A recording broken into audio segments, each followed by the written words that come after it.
Macca's. Grab 24 Chicken McNuggets for just $9.95 every day. Big fan of Pralis. He's a nice boy. Yeah, he's so nice. He's funny as anything, to be honest. He is funny. Where do you find him funny? Well, because I catch the flight with the Gravitas boys a lot of the time. I get to see him in his natural habitat, if you will, around the other members of his team. And he is definitely the quickest off the he's real off witty. the start. Yeah. Everyone else is like having a conversation, and he gets in a lot of very clean shots. Is what I will say. He gets in a lot of clean shots. Order, not so many clean shots. Where did it go wrong for them tonight? Well, I mean, it started super early, right? Like mentioning Pralis, like it was the early invade. He kills Spooks one-on-one in the jungle, doing red buff. It was even before that. Oh, true. Like level 1, it's a Naut hook, it's a flash that doesn't get a kill. So what it is, right, is like the reason you do that, so and it happens all the time if you watch Xayah Rakan lanes, if you flash hook the Rakan, he has to go to Xayah with the E, and then if Gragas just takes body slam and flash body slams them both, like you get like a really clean start to a fight. But Spooks must have just been out of range because Spooks knows the range on his flash body slam like really, really well. Obviously, they don't want to trade the fight there. So in the end, Jake just flashes for no reason. That, I mean, if you don't have flash in a melee support matchup, you just cede all priority because anything you get hit by is just like certain death. And like after that start, and then Spooks getting killed at red buff, game done. Yeah, especially given the fact that Corki got blue. It was disastrous, right? And like that was the other thing to mention. Like Hayri thrown up into the top side. This is like I'm trying to rack my brain of like what games Gravitas has played over the split. That's probably like the most dominant win. Absolutely. That they've had, right? Like early games have been struggle town, like here and there. You know what I mean? Like one lane getting picked on, but yeah, they flip Pabu, Camille, like standard top lane. It takes him in the mid lane. Corki, I think it was actually Gravitas that played Corki top at the hands of Pabu earlier on in the split. They were the ones that put it onto the stage, and then they just swapped the mid top laners around there. And yeah, that game just looked good. You kind of heard what Pralis was talking about. Like once they had the lead, it's just standard League of Legends. Like all of the onus is on Order to try and get back in. As goodbye that one. And it's actually safer for Gravitas, just like play it straight, don't do anything fancy. And because like Order's engage tools like aren't the best. Nautilus is already behind, like that's the best you've got. Like Jake was running around, probably the squishes Nautilus on the Rift there, and it was like struggling to find engages. They have a Jace, and yeah, you just say picked apart them out, picked all over the map, TPs galore, and yeah, they just close it out. Yeah, and I think like the really impressive thing was like how like you don't have to be decisive when you have a lead, but it certainly helps if you are, and just multiple fights, like they were so decisive. And you know, the one criticism, obviously Pabu gets picked in the side lanes a couple of times. You would like that to not happen, but I think apart from those two deaths in the side lane, you would have to say nearly flawless game from Gravitas. And I like when teams don't change anything when they're ahead. You know, they're not just going to Baron and whacking Baron for no reason at 20 minutes on spawn. They're not setting up the map any differently. Like, they have a great dive comp. They're not trying to play 1-3-1 with a great dive comp, even though they could probably have done so. Like, they're just grouping. They're fighting like they would normally do. It was a very similar game to how they played yesterday, but obviously when you have a 13,000 gold lead, the game looks much easier. And, yeah, that's just really solid League of Legends. Absolutely. Well done, Gravitas, climbing up that ladder. They're probably the favourites to make it into the gauntlet now. Because, yeah, I mean, when you have a look at the weekend they have next weekend, they have Direwolves. Bombers Legacy. Bombers Legacy. Yep. And that's the easiest weekend because I believe Order have... Mammoth Chiefs. Direwolves, they have Bombers, AV, but they're the highest points as well, and AV have Mammoth as well. So everybody else has like a top two. Yeah, right. Yeah. So I think, like, you know, and if you look at the head-to-head, they've got head-to-head over Order now. They've got head-to-head over Direwolves, no matter the outcome of that game. Yep. So they're in a situation where, unless Avant are the people challenging them, and Rusty made the comment, like, they could even be challenging for fourth. If they pick up even points with Direwolves, which looks potentially a doable outcome there for them, then they will go ahead of Direwolves on head-to-head. Yeah. And now there's real, like, I mean, I don't know if you guys had anything planned Sunday. There's a real good chance you're going to have to cancel any plans because there's some very spicy four-way ties coming through. And it's kind of interesting, like, looking at the head-to-heads, Gravitas are the most reliable in a sense. It's like they kind of just have 2-0s and 0-2s. You know what I mean? They haven't split with really anyone. They have head-to-head versus Direwolves, Legacy, Order now as well. They split it with AV, and that's the only thing. Then they like very handily lost to the teams above them, beating those guys. But yeah, they like have their teams that they will beat, and head-to-heads are going to matter a big deal. And I mean, it's interesting just looking at the standings at the moment because they are 7th, and we're talking about, you know, by the end of next week they could be sitting at 4th. Well, now they're outright 6th. because they Yeah, do that's have true. the Yep. head-to-head Yeah. versus Yep. Order. That game, it was 1-1 before this game of those two teams. If Order had won that game, I believe they go equal points with Avant. They would have been equal 5th. Yep. But now, obviously, they're a game outside of that. So I believe it goes 10-9-8 in points or 9-8-7, something like that. And there's just a big old cluster in the middle of the 9-8-7, standings. and two teams on 7. Yeah. Yep. Well done, Gravitas. Congratulations to all 4 of you, and then obviously Decoy, but you're leaving me on red.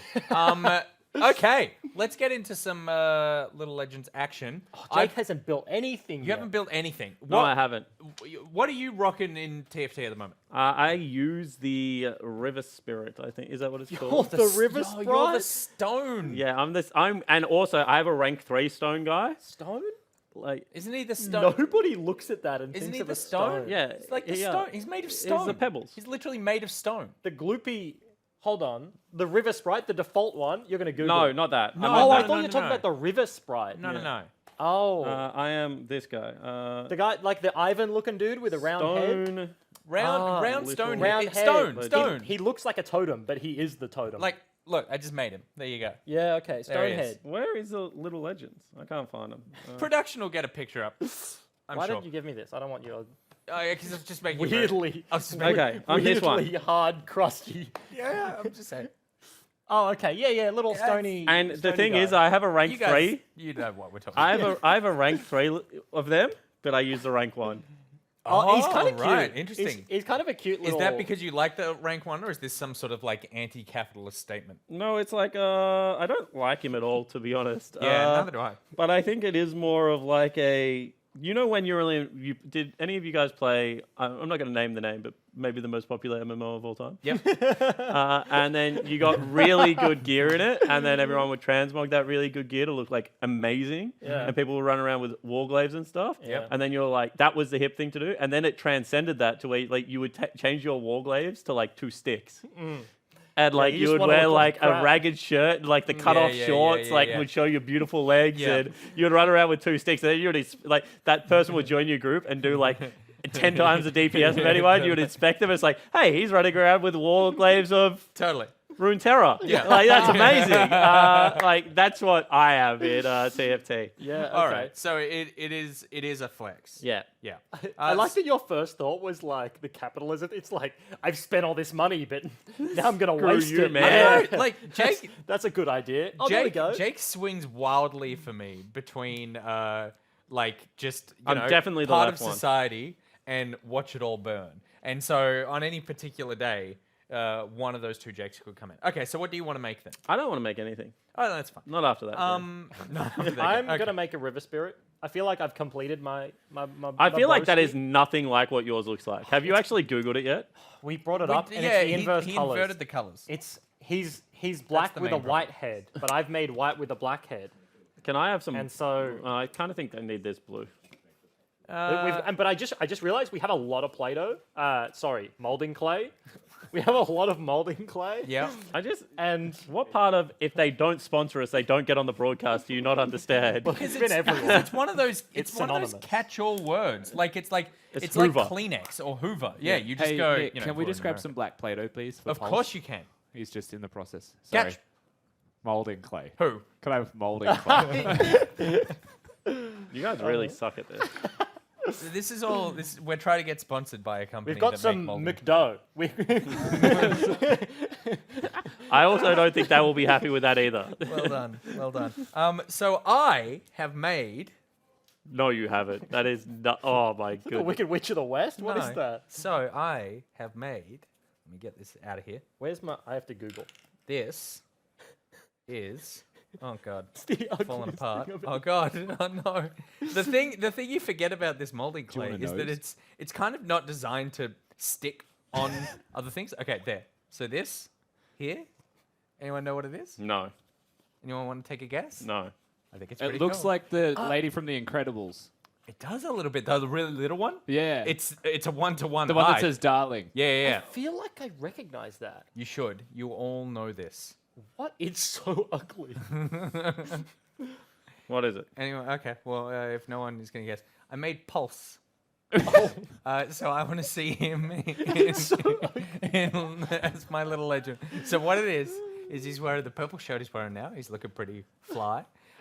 He's got his face and his eyes, obviously, but then he's got the hair is actually like a cape. Luscious. And so, because each one of the little legends have like a sort of, big wavy thing that, all the pixels can bounce off and all the particle effects and stuff. So that's Pulse's hair that would flow like a cape as he followed me into battle. And I've got his little mouth. He doesn't have a nose, though. Does Pulse have a nose? No. So yeah, there you go. I made Pulse. That's who I want to see as the next little legend in League of Legends. There you go. I was just sitting here being like, Pulse, wow, how do you feel about he's that? so ugly. Yeah, no, that's why I was encouraging it. You proud? Yeah, I'm super proud. Make it happen. Okay, good. Though I look a lot like Edna from The Incredibles. That's true. That This is- is. Is that their name? That is true. I feel like I'm off to a terrible start. No, nice. I already know what that is. You know what I mean? It took 30 seconds, and it's like, yeah. Fairy 101 says, "Why is Nick being so rude to Pulse?" I want to point out, I tried my hardest. So all of you were the ones that were trying to Pulse. Hold on. You don't have teeth. You look like an old lady with just gums. And their little pet.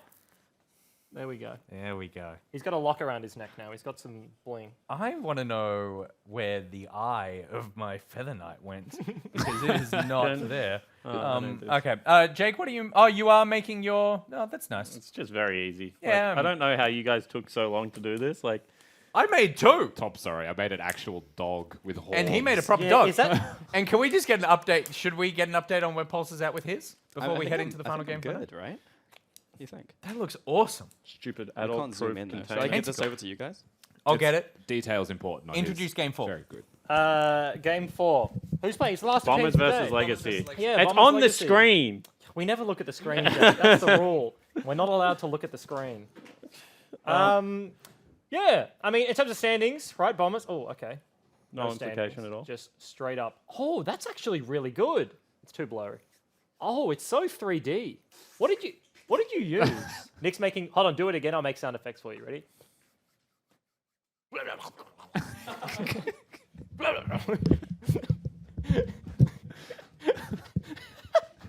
This show is just it's tanking. It's trash. It's tanking so hard. This is exactly the content that people come to this region for. Yeah. Final game, Bombers versus Legacy. Yep. I was going to say that I feel like I know where this is going, but then after the last game, Maybe maybe not. I don't. Yeah, Carbon actually made a tweet that Order has had the quickest weekend in OPL. Absolutely smacked Legacy yesterday and then got smacked by smacked. Gravitas today. And I'm just saying, Carbon, you probably shouldn't throw stones because I reckon Legacy might have a quick weekend this weekend. Well, let's find out. There's only one way to. It's time to get into the final game for the evening. It is Bombers versus Legacy, and it's the Macca's Champ Select. Thank you, gentlemen. And you can see us as well. Hey, how's it going? I'm trying to make one of the things that Spawn's making, just the head while I was here. Wait, are The the remnants rune of the spirit? black molding clay. Molding clay. Yeah. It's a rune spirit, right? Yeah. Yeah. You've taken off your coat. Are you feeling a bit warmer now? Oh no, the coat will be back on during the Okay, game. okay. It's very cold in this room, but we should focus on the game because I think the first point is exactly what Spawn mentioned. There might be a glass house over here of a team currently looking to try and get back on the board and find a win, as they only have one so far. What does glass house mean? Throwing stones in glass houses. Oh, I gotcha. Oh, yeah. I mean, again, we're back to basically middle of the, well, basically Legacy outside of the 4 and the 3, and then you have Legacy now trying to take a game versus Bombers right here as well. Honestly, I'm still waiting for the Legacy Blue Shot. You know, like, I feel like it's going to happen one of these games. And, you know, for Bombers, like, they really need to remain clear of the rest of the 4-pack that is right behind them. Definitely. Yeah. I mean, that and also Appy is now playing his second game here for Legacy. No more Dobes. Crazy is not going to be here, so perhaps... Yes, great point. And this is one of those, like, you don't know until you see the second game from Legacy, but comfort is a pretty big deal. Yeah. Playing your first game on stage, you can be wildly nervous. Like, and some of the most confident people that I have met play League of Legends. Dragku is one of them, AV's current top laner. Incredibly confident person. Put him on stage, nervous, right? Yeah. Like, that first game jitters is a big deal. And then you see him come into his second game, you know, looks a lot better. So... Yeah. Hoping to see something like that from Appy and maybe something, you know, towards the potential of Legacy more realized in this game. No, it's a big deal, and I feel like that statement is made a good amount of times, like in esports and like in sports in general. But like people like at home, and I knew when I was used to be a viewer as well. Like I didn't really think about it, you know. And it's just like, yeah, it's like a throwaway statement, but it's a very real thing, you know. The smallest things down to like chair height, even, you know, what you're sitting in, the peripherals you're using, like being in a different environment, being around other people. Like you're taken out of your comfort zone. You're not in your bedroom playing video games and have all, like, you know, it's those small things that can make a huge cascading difference on stage. It's just universally true with competitive sports, right? Like, you're not going to your local AFL game with your mum watching you on the sideline. The second there's a stadium and with random people judging you, you freak out. You know, like, it's not always going to be that simple. But of course, we are getting pretty fast through this draft phase so far. We also have the Aurelia pick first here from Bombers, which I think indicates why the Sejuani has been picked as a takeaway from them. So I'm looking forwards to seeing how Bombers round out their composition. First pick Aurelia, very rare, I would say, in this day and age, without going for the Sedge first instead. No, I agree with you. Just to cycle through the bans real quick, Bombers taking away the Renex and the Quinoa, and also Yasuo. Legacy on their side, Thresh, Talia, and Silas. We also had, as you were mentioning, the first pick already, but on the other side, once again, picking up the Kled here from Legacy. Personally, a big fan of it, specifically for Legacy as a team. I feel like it makes top lane much harder to dive, to nuke down, and just like a strong utility pick as the game goes on, followed by the Sejuani and also the Gragas. So there's a good chance for a Gragas support here. Yeah, now the Gragas support is picked into the Vladimir, first of all, that we have seen from Bombers go bot lane. The Gragas can be hard countered with the simple click of a button, then, in theory, by the Vladimir just pressing the blood pool and being able to hard counter the Gragas. In saying that, the other option that I was considering for Legacy, when you look at their comp without looking at Bombers, Braum is another very good option. But playing Braum into something like the Yuumi, not that fun. Whereas playing something like the Gragas into the Yuumi hits you with the Q, and you just heal it up. Drink your ale and heal a bit of that health back. So it's a lot harder to be poked and pushed out of lane, is the big advantage that a Gragas does have going in that bottom lane. And I bring all of this up, of course, because they've gone for Gragas with a Sejuani already locked in. So unless we see the Sejuani go top lane, the Kled go mid lane, which is conceivable, don't ever discount that as a possibility. This is what I'm expecting from them. It's more standard. Would definitely agree. Also mentioning the Vladimir and the Yuumi. I mean, also remember this is Bombers. Yesterday we actually saw the those very two picks go into the bottom lane with Luch and Rogue. So good chance that will happen once again in this match. Tristana and Camille also being banned away here towards Legacy, and Rek'Sai Jarvan will round out their bans as well as they look towards their AD carry pick. Potential for a Kaiser indeed locked in. This is going to be a third Kaiser game in a row.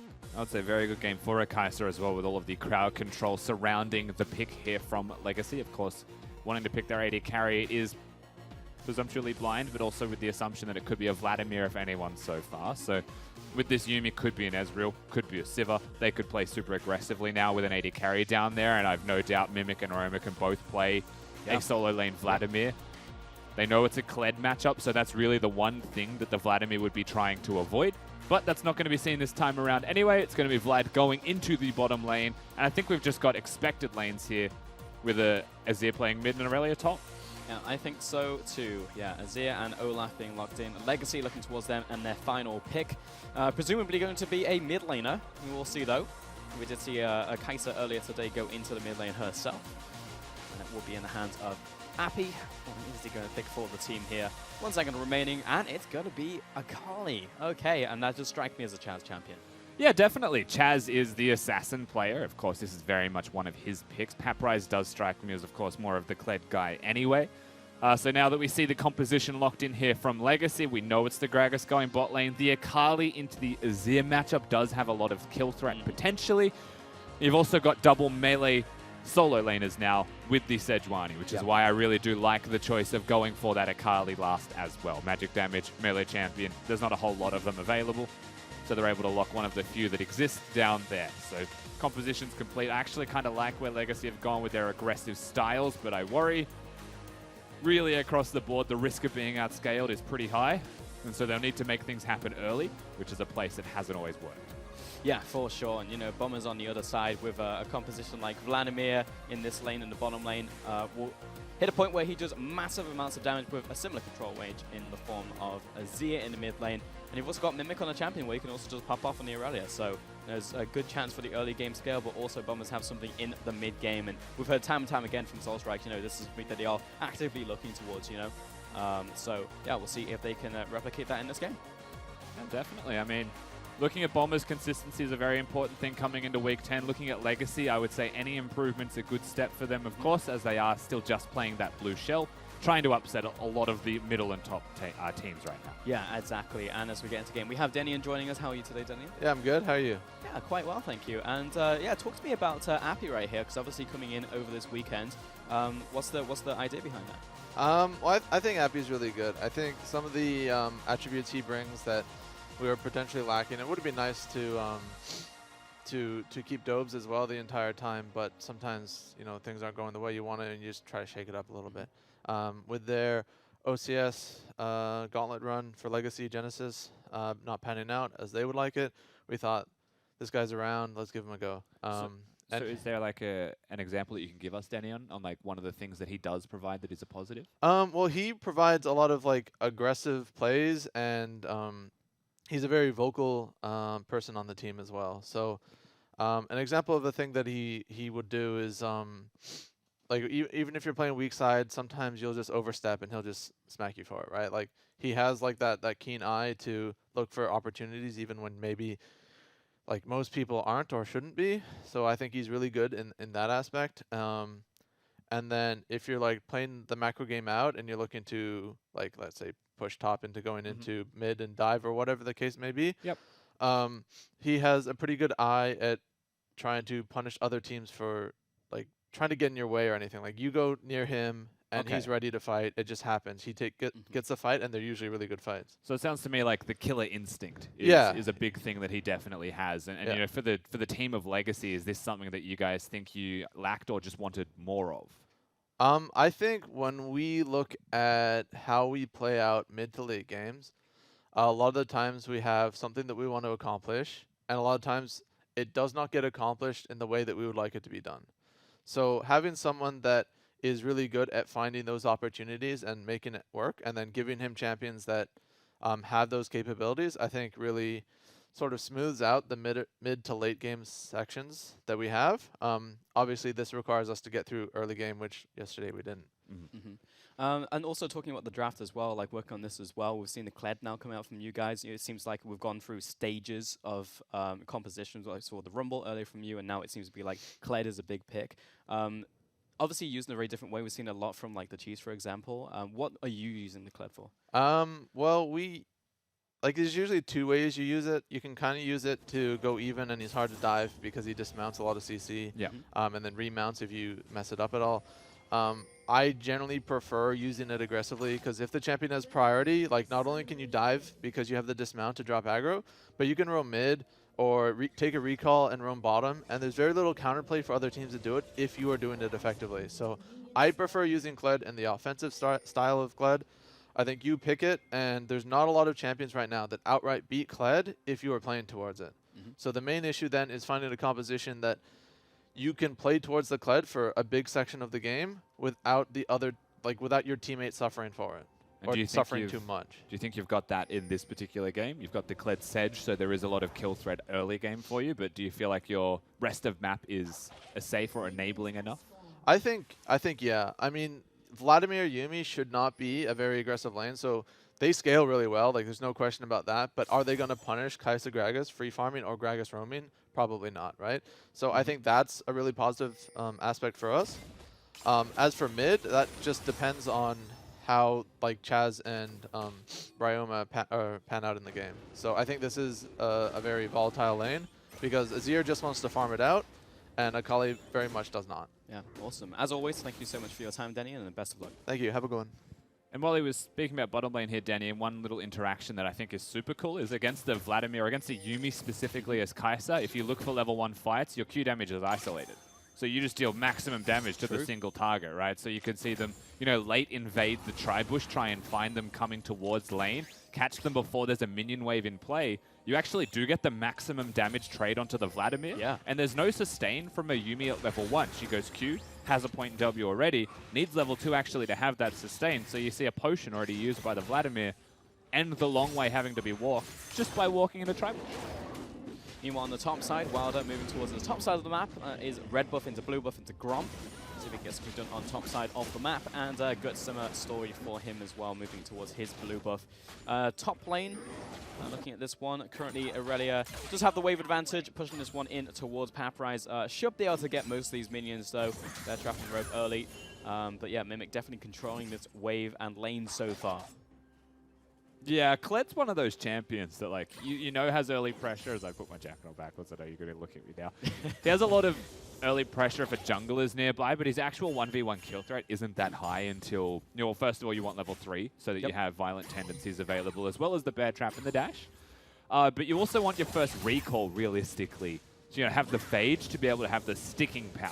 If you're able to get that type of purchase, then you can kill someone from 100 to 0 just by hitting the bear trap and having violent tendencies up. Yeah, absolutely. Yeah, violent tendencies and managing that timer is a big deal for Kled players. There's a very different trading style and pattern from a lot of different champions because it's on the timer. You know, you just got to look at it. It's not something that you activate. So yeah, big deal up there. Meanwhile, Guts getting caught out in the jungle. And we'll just back away here. Has Chaz coming down as well, rotating. And the bottom lane, in fact. Yeah, Appy and Praetor also arriving. So you can get something done. And just leaving bottom lane to farm. Yeah, using their priority in bot lane to try and just protect Guts, which is the correct thing to do. Nice little trade up there in the top lane for Paprise as well. And I'm more than happy to have that quick tangent about Kled, because once we, you know, in a time long time ago, we worked in the LPL. And one of the people who worked there was Clement. He's also very good friends with LMS players. And there is a particular player who I call MMD. He's a very, very good Kled player, Kled aficionado. And he speaks to us about the best mechanics and trade tools for the Kled. So it's not just about, you know, getting level 3, having the item spikes. It's actually about timing the violent tendencies. And there is a world where you do this, as we'll have to hold the thought for a second. He should be okay. Fine. Lands the Q and also Joust, and actually has a lot of damage in return. Hits him with a pocket pistol and Guts. See if he can follow through. Does have the flash and doesn't choose to go for the engage. Doesn't actually flash himself. Could have maybe traded the summoners, but chooses not to use it. Now, I got to finish my point because I'm most of the way through it.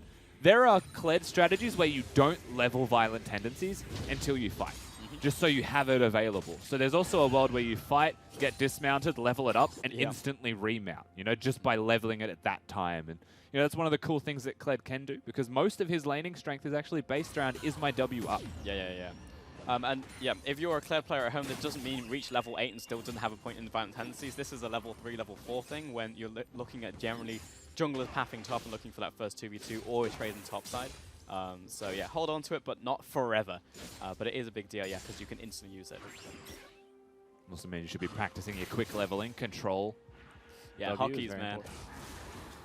Did you, when you first started playing League of Legends, you take a look at another trade top side. Paprise gets the positioning there on Mimic, but he's able to turn this one around. Doesn't have his passive stacked. Waiting for his bear trap, 1 second. But Guts coming top lane as well. Definitely signals this one. Flash into Arctic Assault, and it's good. First blood over to Paprise. Yeah, big stuff here from Legacy, helping top lane a lot. Look at the CSD actually between those top laners at the point that this gank was successful. So that equalizes quite a bit and is a very big deal for top lane. So very important there, and they're able to secure it. Yes, also an investment there from Paprise. Goes for the second Doran's Blade. So the fact that he got that kill was the investment paying off there. And yeah, going to be pretty happy with that result. Goes back to base, had some extra gold to spare.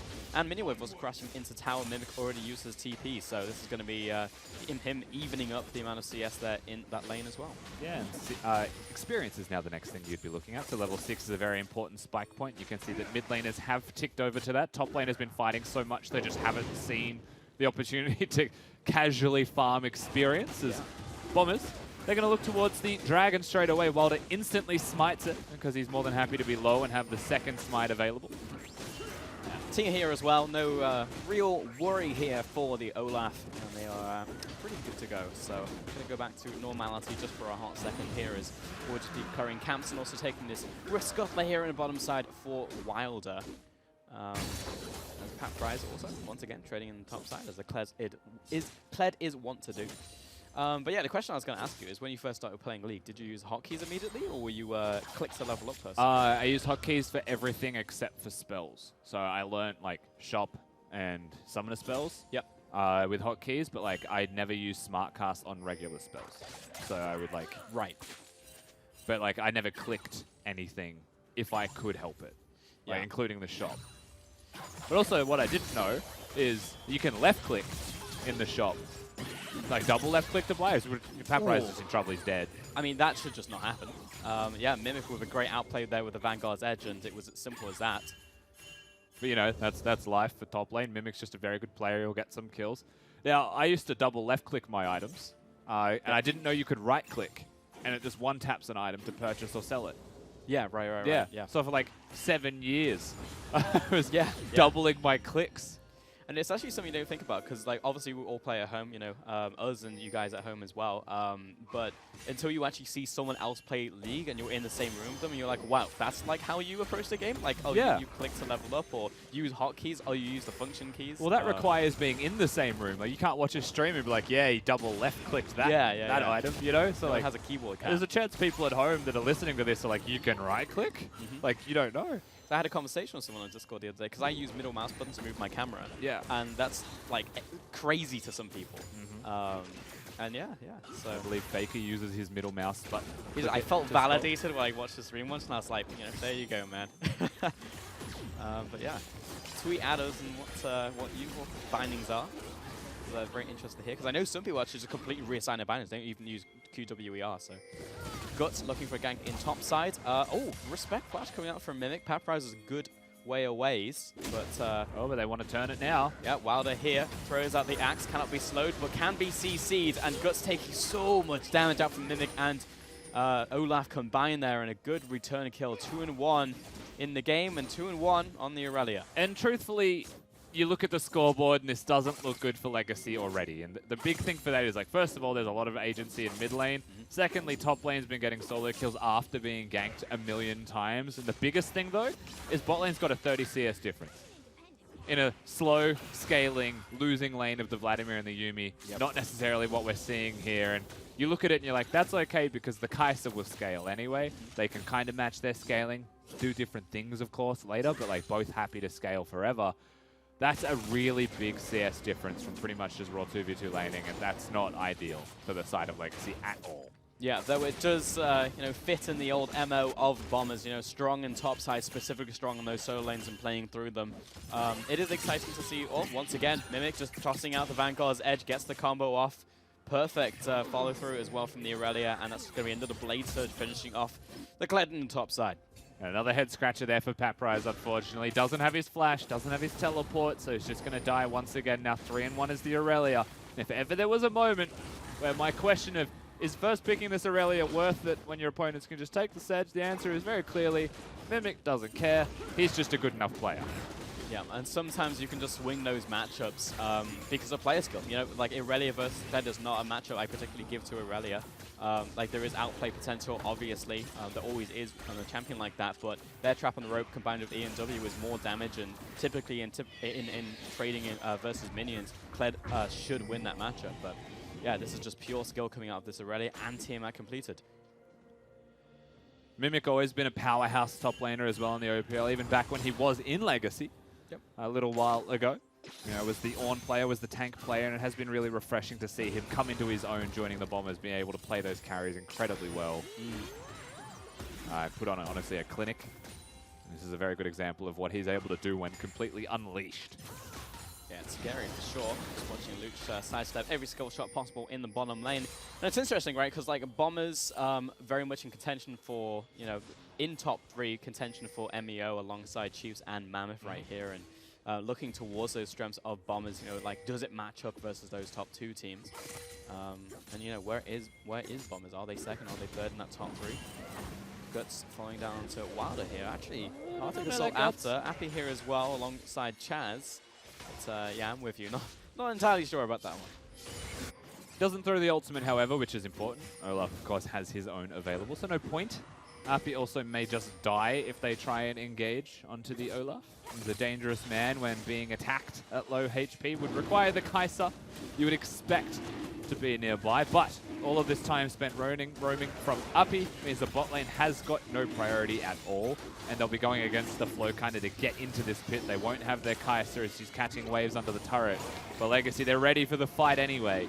Yes, they are. Here comes the teleport, courtesy of Bomber's response out from Legacy as well, looking towards this dragon. It's starting to reset that to 2,000 HP. That's a great cast coming out from Appy, actually, and Praetor will get himself Mimic, chasing down onto Lucha as well, as Olaf is in full retreat. That's a good Yuumi ultimate, but detached from Lucha as he flashes away. Guts looking for a second here as he's chasing down onto the Vladimir. And that's 2 kills over to Legacy, plus the Infernal Dragon. Yeah, they get the fight. They get a very good cast from Uppy to start it off. They've got the follow-up. They've got a lot of brawlers as well. And Kai'Sa able to get her ultimate in there into the back line, into the fray. And so they do get the 2-for-0 trade. They get the Dragon. And that's a really big swing for Legacy after such a, I would say, rough kind of early stages of the game. All the efforts to get the ganks off, they were just bested by their opponents. One extra step given to Bombers, but this forced a little bit too early, it feels like, from Bombers, and well matched by Legacy. Yeah, absolutely. You know, like, if that is a win there from Bombers, it's them with a scaling comp just staying ahead, which is just, like, obviously very scary, but Legacy pull them back towards them, and off of this big cast hit. Yeah, of course, ult not being used in time there from Marder actually does get knocked around a little bit, with someone already dead instantly in Mimic. The rest of the fight pretty easy to follow up here, honestly, from the side of Legacy. Tragic that they don't get Luch, but nevertheless, you take the Infernal Dragon. Yeah, absolutely. And no one's going to be unhappy with that. Herald, remember, was taken here by Bombers, so eventually put down in mid lane. I believe it was about to actually time out. It was a long time since it was actually taken. So we'll get the slam off into this mid lane. Appy actually here with Chaz, so should be able to defend about against this from entirely going down. So we'll get 2 plates at the very least. And sets up this tower as plates will fall in about 10 seconds. Yuumi talks too much. Yuumi really does. I played Yuumi for the first time the other day, and I was like, I'm losing earphones. Cool champion, but... and yeah, mute voices. And music. Turret plates drop. I would say a lot more plates given over to the side of Bombers through that mid lane charge, but realistically it's been a lot of farming, not a lot of pushing. So nothing really doing in the way of early gold snowballs from turret plating. Right now a lot of it's in farm, and you can see the farm difference between bot laners. The Vladimir still 30 up. Top lane having the 3 kills as well compared to the 1 and a 10 CS lead does add up. 4-man dive into the bottom lane, dodging out the Sejuani ultimate, and that might just be the straight-up disengage. Lucha's happy enough to walk forwards into 3 people and just look for those Qs as Guts will return, hit him with the Arctic Assault, detached quickly there from Yuumi, and that'll be the stun down onto the Vladimir. It's still not a kill. He's about to get a lot of health back from that Hemo Plague, and Wilder is looking for this one. Now a 3 versus 3 Wilder looks for the act, and dodged out from by Appy. And that was a 4-man dive, or like push onto bottom lane, just turned around. I don't want to be too judgmental, but that was real weak from Legacy. They just kind of threw their ultimates because it felt right, and it never really felt like they set up to throw their ultimates. They just kind of did it. And then the Vladimir just existed as there was another engage.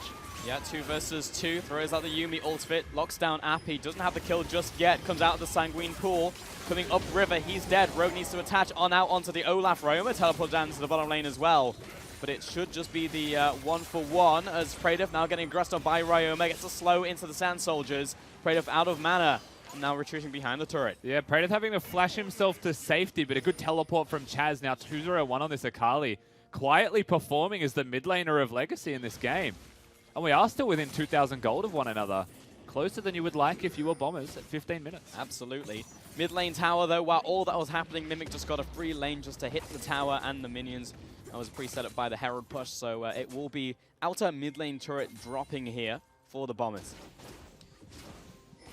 Same story on the bottom side, actually. Yeah. Rayman's going to get this one. So, yeah, while we had all those trades happening, you know, Bombers will still walk away from this one with 2 towers. Absolutely, and that's the class, of course, of such good players that the Bombers have picked up for themselves. So realistically, you know, they continue able to get those small leads, and it's the same feeling, and this is a good thing for Bombers, but it's that same feeling against like Mammoth or Chiefs, where you're like, you know, your opponent's making this good play, but they put everything and the kitchen sink into trying the play, whereas your opponents just calmly and casually get a trade. You know, one person required, the same gold is accrued for that person. You feel good about yourself if your Bombers in that situation because you're not putting as much effort into the same results. Now Legacy back into this middle lane. That's a Kai'Sa build. That is a Kai'Sa build. Didn't go for the double pickaxe though. I was just They have the Q evolve. I don't believe that's Q evolve yet. No. That is a Kai'Sa build. Infinity Edge into... Okay. So this is quite different, right? Because typically we have a very standardized build from the Kai'Sa. You get the 2 evolves and you're like, okay, great. But going for the crit build here. Yeah, you could still go for the E-Evolve next, but I feel like it's a pickaxe of the Gwinzoos, and then you've gone Berserker Greaves. You're like, you don't get E-Evolve for a while, is what I'm getting at here with the choice to do this, and that's okay. You know, Q damage is significant to get it upgraded. If you get the crits off, fantastic. It's not as reliable as there's still a bit of RNG in it, but it scales incredibly well, right? Full 80 carry build. Oh, yeah. Going to be hitting like a truck in the late game, and it will at least match a lot of scaling we have here from Ryoma and Luch. I mean, there is also the attack speed buff from the E anyway, so maybe it is fine. Like, Tristana is one of the only other 80 carries that can go Infinity Edge Rush because you have Q. That gives you enough attack speed to compensate. What you really want is the crit and the damage. I remember when Kai'Sa was first released, it was very much about the Storm Razor. Yeah. Clearing out the rest of this wave, and here comes a charge courtesy of the top lane. The rest of the team driving home into the mid lane, but good disengage out of the Yuumi ultimate, channel down onto Appy there. And Vladimir happy to walk forwards on this one, has the Sanguine Core. The ultimate thrown out by Sejuani. We'll get the slowdown, but here comes Ryoma. Massive Emperor's Divide onto 3 players, now looking for the tower dive, and Pradev taking so much damage out from this Emperor's turret. Guts now under attack. He's got out of range of this one. Wilder getting chased out here, but Guts is also going to fall. A 3-4-2 courtesy of Bombers. An oddly close trade in the end. It actually felt like Ryoma using the Emperor's Divide pushed people on top of Luch, so he just instantly died. And, you know, while it looked fantastic, it could have been the start of the undoing. But who's dealing with Mimic is the golden question here. The answer is nobody. Mimic's dealing with them. And so another Team 5 victory does go the way of the Bombers. They get the Dragon as well on the backside of that. And it's really starting to be the beginning of the end for Legacy when you look at the scaling potential the Bombers have got, if they're not able to still hold their own too well in fights like this. Appy, of course, the cast not hitting them the direction he was after. And it looked like in a 2v5, they held the trade. The Bombers very consciously continue to go forwards. A great pull from Luch to keep himself alive from the Sedge ult, and Ryoma. Very pretty play there from the Azir, but kills his Vladimir, places the turret, and dies himself. But you can see Mimic just rampaging. No one can deal with him. He's just going to kill everybody eventually if you don't run away, and that's exactly what happens. Scrappy fight, though. In the end, it was a 3-4-2. Obviously, Bombers getting more resources out of that one, but still, kills are going over to Chaz in the mid lane. Maybe you would want those 2 kills on Appy to have maybe gone towards, you know, Pradev or another carry of the team, but aside from that, Legacy are still in this game, but yeah, it does feel like a bad omen in general when you look at Azir and Vladimir here. And the Aurelia being the one with 4 kills. You know, and that one. Doesn't drop off then. At all, actually. And he actually started building pretty successfully towards his next item. Maybe the Wit's End. Maybe. Yeah, perhaps. Legacy looking to maybe start something on top side. Have Chaz up here. Bottom lane. Niv throws out the Vanguard's edge onto Paprize. Going to hit the slow field once again. Well, that forces very out hard. the ultimate. Yeah, can't really deal with him anymore as Chaz now needs to sprint his way out. Has the ult. Ultimate into the hands of Wilder. Won't get this kill. And the sneaky recall right next to them. Sejuani says, please don't check this one. And the rest of the team backs away as she just jumps right out of there. The jump scare. Sejuani was in that bush all along. Is spotted with a ward from Ryoma. Hunting towards this top lane outer turret is what you would expect to see from them. Praetor, no mana, is, I'm going to say, very dead. Yeah, here comes Mimic. Ooh, he's not. Lives to fight another day. He's earned life with that flash. Yes, Has the Q evolved now, by the way, with the pickaxe, so he's on the board. And yeah, so a little bit unfortunate though, losing flash on Kai'Sa right here. Goes back to base, picks up another recurve on top of that. But Mimic, and the Aurelia is able to just step into your bottom jungle, just take away the blue buff on Vision. Pretty scary stuff. Wilder moving towards the top side, hits the control wards, and this is a fast attacking Azir. He's going to deny minions. He's been a rude boy. Yeah. Got a calm expression on his face. He doesn't care. We'll back off.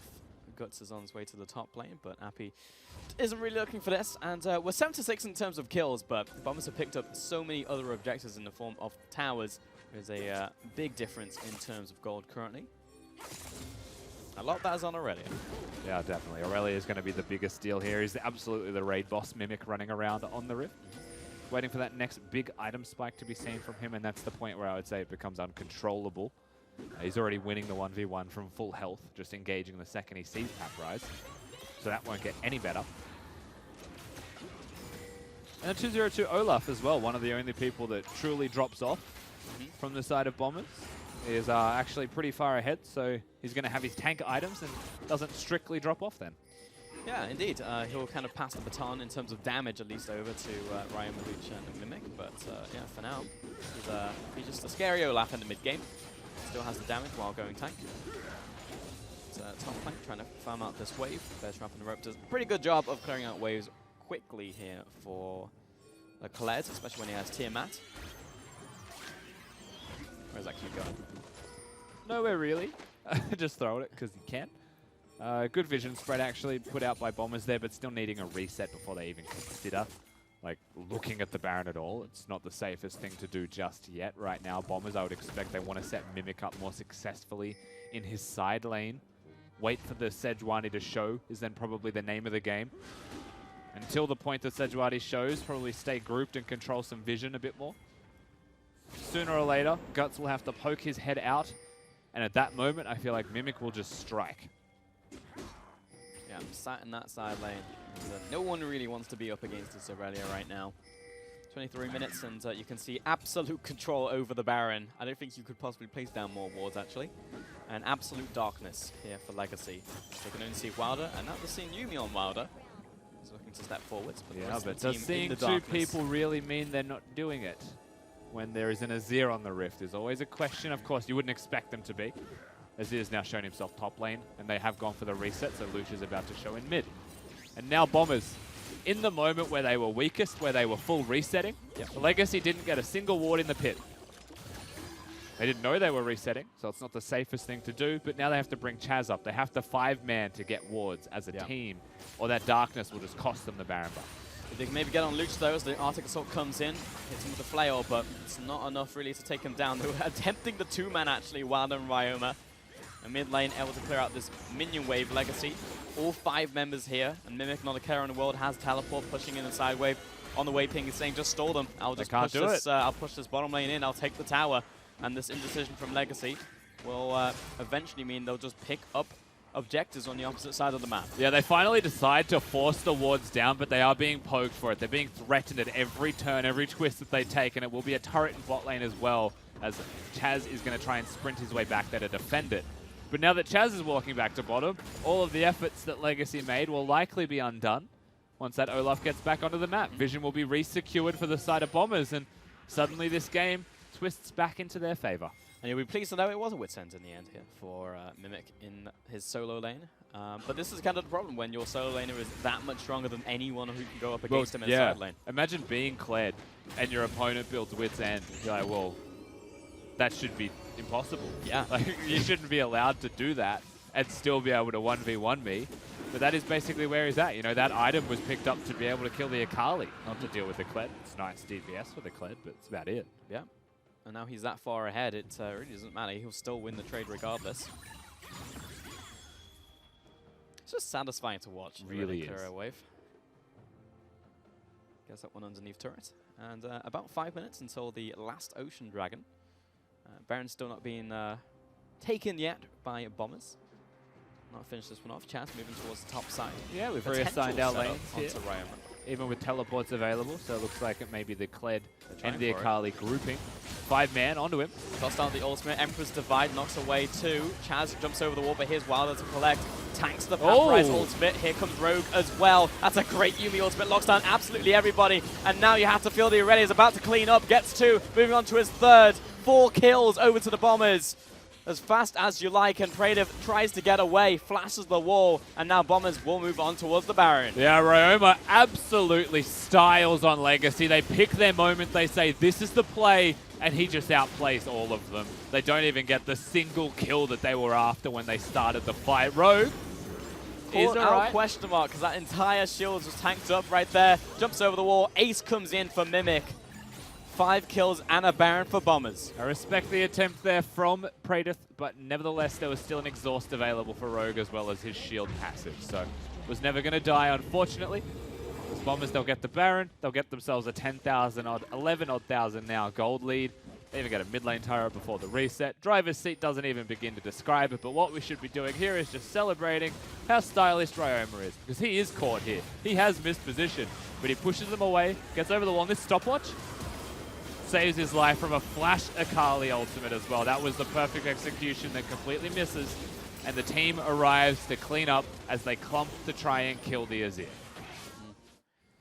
You never want to be in a situation where you've got a bunch of low health targets and there's an Aurelia there, which is cute to all of you and take you out. Chaz just wants to farm the jungle, but gets caught out right here. Jimmy Ultimate comes through. We'll get the root down. That's going to be another kill here to Mimic. Now moving on to Guts underneath the tower and cannot move whatsoever. Roma finds himself another 2 kills over to the Bombers as they take the inner turret. Now moving on towards this last line of defense. Flashing in though. They're just going for more. Bombers, no care in the world. Now moving on to Paprise. He flashed it away. And Appy moves underneath the tower. But Bombers are just coming in like an absolute wrecking ball. They're just savagery from Wilder, flashing the wall as the Olaf, but saying this is where we fight. They're going to look to continue to push here, actually. Only 2 people left alive. It's the support and the top laner. They want to end the game. This is 28 minutes right now in a single fight push into Baron, into another fight, into just win the game. Bombers are just an absolute clinic right now. Moving on to the final Nexus turret. And Legacy completely shut out of this game, and Bombers showing why they are a top 3 team. Gonna have a final little fight right here, and Bombers are saying, okay, we'll take a little bit of a timeout. But Mimic, you know, no nonsense. Onto the Nexus, finishes it up, and takes the win.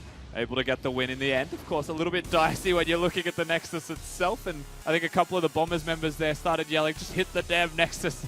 There's actually a chance that we die here, so no prolonging of the game. Bombers will get themselves a win, and in the end, pretty clean showing from them. I think most importantly, we saw some really good moments from the solo laners of them once again. Yep. And the bottom lane having a CS lead with the Vladimir Yumi once again. They've shown the comfort that they have on their champions, and really stepping up to the plate now, coming into week 10, is Bombers. Yeah, it's just like portfolio games coming out from Mimic right now that I feel like I've seen in the last couple of games. It's just like, yeah, I'll show you how good I am in my solo lane on a bunch of different champions, a host of different champions, and yeah, I mean, clean win overall from Bombers. You know, it was, you know, tempered aggression at the right times, got the fight into Baron and to fight and to win. And really proving that he's an all-rounder now, Mimic. You know, he's not just a tank player, he's not just a carry player, he really has it all nailed, and like, at any moment, you pick a carry into him, he's going to diffuse you with Poppy. So it's really hard to play into Mimic because he has the counters, and that's really the state of where you're at against this team. With Mimic and Ryoma in the form that they are in, all split long, with Roma taking the leadership role as well, you've really seen the growth from them overall, and that aggression that comes with the growth, and with the big brain soul strikes behind them. Whipping them into shape. Sky is always the limit for a side like Bombers. Absolutely. And yeah, showing it where it counts. I don't know if you saw that from Bryce. Just a little dance there. Yeah, so really exciting to see what Bombers can pull out, because we're having this conversation in mid-game, but like, it's them basically versus Mammoth and Chiefs, right? Like, how far can they push? Can they slot themselves in? Like, is it going to be like just third place Bombers, or are they going to slot in like second? Will they be able to push towards the end against Chiefs? You know, how far can this team go? I think eyes will always be on just winning as many games as you can in week 10, right? But at the end of the day for Bombers, promising start, and with them pretty much locked in gauntlet, you just expect them to continually try to improve. Yeah, exciting stuff for now. That's going to do it for the desk today, and we're going to send it over to Nick Boy with the interview. Thank you very much, Luch. What's up? Well done. Thank you. Do you want to ask about this, or do you want me to just go on with the interview? Well, it's quite smelly, but yeah, it looks pretty cool, I guess. What's going on? I was interested in this one in particular, but I'll hold it up for the camera. just the The poo? yeah. Yeah. Is it something? I mean, look. Is it in disguise or? No, Jake just kind of gave up after. Okay, I see. Yeah. The rest of them, though, stellar. Congratulations. Speaking of stellar, that was, I'm going to say, as expected. But it feels good. Mammoth dropped a game today, so that puts you guys One step closer. one step closer. You're 1 point behind. You hungry? Yes. Very hungry. Very keen to get second. What was that? Oh, just seeing what you got there. Oh, right. Okay. Yeah. Cool. Because you've got the opportunity next weekend. I was talking to Rogue yesterday. Yep. And he was saying how you guys have been finding your feet this split as well. And you know, with the addition of you, with some changes on the roster, I feel like that has worked now. I mean, last split the Bombers did pretty well as well. So. Well, clearly, but like this split at the beginning, it was like, oh, this is not the right. same. This is not the same Bombers that we were expecting from the last one. Yeah. And it was a bit of a rougher start, but then you know, you guys are looking like pretty solid to potentially take out the second spot. Yeah, it's all kind of looking up. So we're all having fun and enjoying ourselves, and we're doing pretty well on the ladder. So can't complain with that. You gonna bring Vlad next week for another 2 games? I mean, if no one bans, yeah, it's pretty fun playing a champion that just doesn't get blown up like an ADC. So yeah, I mean, I'm happy to play it. Look, I respect that you're a man of few words, so I'm not going to keep you for too much of your time. Bryce is just over there losing it. Congratulations on the win. You must be feeling great. We're excited for you. We're excited to see what happens next week. You ready? Because it's a big one. Yeah, Super Week. Yeah. I mean, got a week to prepare, but yeah, we should be okay. Okay, when you come back on the couch, just prepare a few more words. We'll be back right after this. Well done. I love you. Cheers.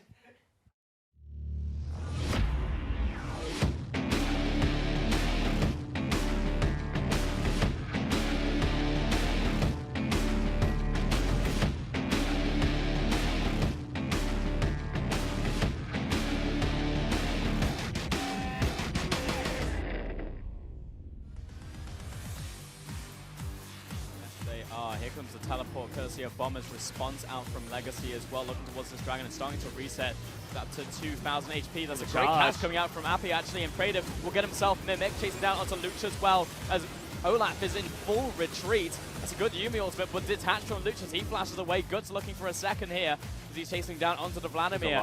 Clearing out the rest of this wave, and here comes a charge courtesy of the top lane. The rest of the team driving home into the mid lane, but good disengage out of the Yuumi ultimate, channel down onto Appy there. And Vladimir happy to walk forwards on this one, has the Sanguine Core. The ultimate is thrown out by Sejuani. We'll get the slow down, but here comes Ryoma. Massive Emperor's Divide onto 3 players, now looking for the tower dive. And Praetor taking so much damage out from this Emperor's turret. Guts now under attack. He's got out of range of this one. Wilder getting chased out here, but Guts is also going to fall. 5-man onto him.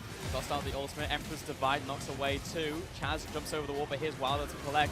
Tanks the Pathrise ultimate. Here comes Rogue as well. That's a great Yuumi ultimate. Locks down absolutely everybody. And now you have to feel the Aurelia is about to clean up. Gets 2. Moving on to his 3rd. 4 kills over to the Bombers. As fast as you like, and Praetor tries to get away. And Legacy completely shut out of this game, and Bombers showing why they are a top 3 team. Gonna have a final little fight right here, and Bombers are saying, okay, we'll take a little bit of a timeout. But Mimic, you know, no nonsense. You gave me this when we were just 16 years old. Darling, cop up. A little goes a long way at Macca's. Grab 24 Chicken McNuggets for just $9.95 every day. Well done to the Bombers.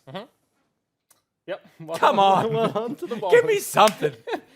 It's this seat. Once you sit in this seat, you're not allowed to speak anymore. The funny thing is, Luch like, ruined it. as you said, Luch walks in, and he's just such a like chill guy. Yeah. He's just like very dry sense of humor, but just walks in and he's like, "What's this?" And I'm like, "Crap," and then just sits down. He's like, "Yeah, it smells got over weird. there? Yeah, what do you got here?" He's These just questions aren't good enough. You got anything else? Yeah, Like- step up. Come on. Yeah, interesting. Anyway, Bombers did step up. Yeah, they did. That was like a classy game. I think there were moments there for Legacy in the very early game, but like once they had the lead, you know what I mean? There was a big Azir ulti, like goes into the back end, dies to a turret. Rusty's cackling.